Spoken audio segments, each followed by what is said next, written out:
Hey, welcome back. Today, we're going to talk about something really cool for all you plant parents out there. We're going to look at how a common household waste product can actually be turned into an amazing resource for your plants. Let's get right into it. You know the scene. We've all been there. You get a gorgeous new plant, maybe one of those notoriously fussy calatheas, and after a few months, bam, those dreaded brown crispy tips start showing up. You try everything, right? Misting, moving it to a different window, but they just keep coming. So what is really going on? Well, here's the thing. While we often blame humidity, and yeah, it can be a factor, it's usually not the real root of the problem. The actual culprit might be hiding in plain sight, in the very water you're using every day. It could be a slow, steady buildup of stuff from your tap water that's stressing your plant out. So the water coming out of our taps is treated to be safe for us to drink. And that's a good thing, but it means it often has things like chlorine, chloramine, and even tiny traces of heavy metals in it. Now, most of your tough plants can handle this, no problem. But for the more sensitive ones, over time, these chemicals build up in the soil, and that's what can cause those yellowing leaves and brown crispy tips. Okay, so how do you fix this without, buying gallons of expensive distilled water or setting up a giant rainwater barrel? Well, the solution is surprisingly simple, and it comes from a hobby you probably wouldn't expect, the world of fish keeping. And here's the twist.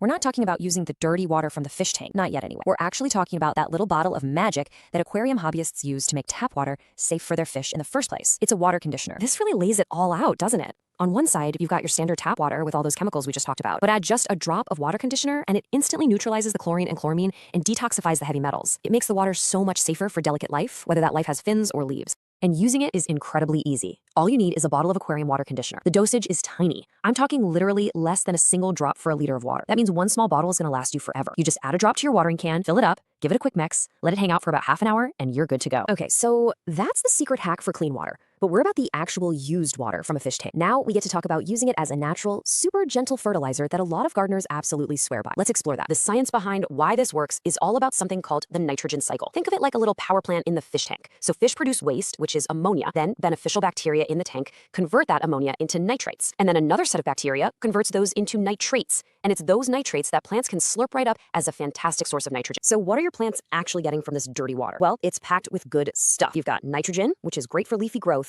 You've got some phosphorus and potassium, mostly from leftover fish food. And it's also full of beneficial bacteria and other handy trace nutrients. It's a whole cocktail of goodness. But the big question is it too strong? And the answer is a definite no. As you can see from this data, the nutrient concentration is actually really low. We're talking about a total nitrogen level of around just 4 milligrams per liter. This makes it a super gentle, mild fertilizer, which means the risk of you accidentally burning your plants is extremely low, especially compared to the strong stuff you buy at the store. Now, using aquarium water is an amazing way to waste less and grow more, but it's not a one-size-fits-all kind of deal. There are some really important do's and don'ts we need to cover to make sure you're helping your plants, not hurting them. Most of your leafy house plants, your herbs, and ornamental plants are going to love an occasional drink of aquarium water. It's especially great for them when they're in their main growing season. But on the other hand, you've got plants like cacti and succulents that prefer really dry, low-nutrient soil. They might not appreciate the extra moisture in food, so it's best to stick to plain water for them. And then there are the absolute hard and fast rules. First, never ever use water from a saltwater tank. The salt will kill your plants, period. Also, if you've recently used any medications for your fish or any chemicals to kill algae or mess with the pH, that water needs to go straight down the drain. And finally, use it fresh. Don't let it sit around for days. Now, if you start digging into this topic, you might come across some pretty serious sounding health warnings, like this one from a Food and Agricultural Organization report. It mentions the risk of parasites, which,